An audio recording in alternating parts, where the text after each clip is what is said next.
CMFT Revenge Sweep nagawa na. Rondina may mga hugot sa kanyang mga palo. Dina at CC connection, very effective.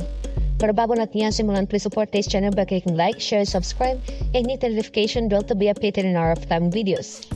Isang magandang balita ang hatid ng CMFT sa kanilang mga taga-suporta dahil sa wakas nagawa na nilang mapataob ang signal na tumatalo sa kanila past PVL conference nito. Ngayon nga ay napadapa ng CMFT ang signal in 3 sets sa score na 25-21, 25-19 at 25-18. Pinangunahan nga muli ni Rondina ang opensa ng koponan sa unang frame ng set 1 at kasama nga dito si Tolentino nakabalik sa first 6 sa koponan ni Coach Allen Sunurin. Palitan nga ng puntos si Rondina at Kat na nagpataas ng lamang para sa koponan. Hirap nang habunin ng signal ang score ng CMFT.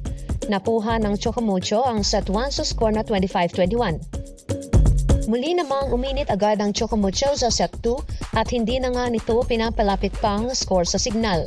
Kitang-kita na nga sa mga mata ng CMFT na enough is enough at hindi na ito hinahayaan pang makakuha ng momentum ang signal.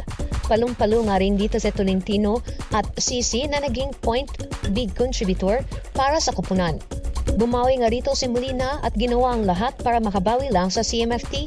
Ngunit dahil nga sa pangungunan ni Rondina, nakuha ng CMFT ang set 2 sa score na 25-19.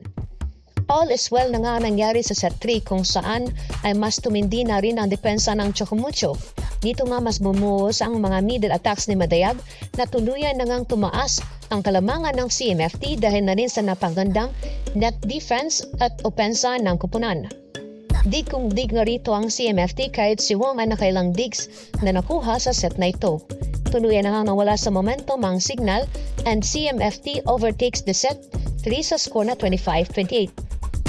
Tinapos na nga ng CMFT ang sumpa ng Signal HD Spikers sa kanila matapos nang pinadapa nila ito in 3 sets to none.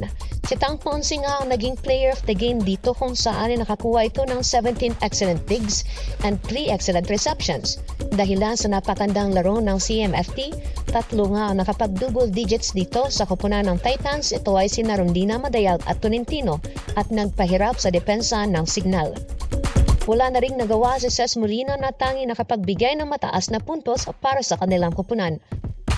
Magandang opensa at depensa ang ipinakita ng both teams but only CMFT give the consistency on the game. Game mode na nga ang lahat ng manlalaro at kitang-kita sa mga mata na hindi na ito magpapatalo pa sa laro.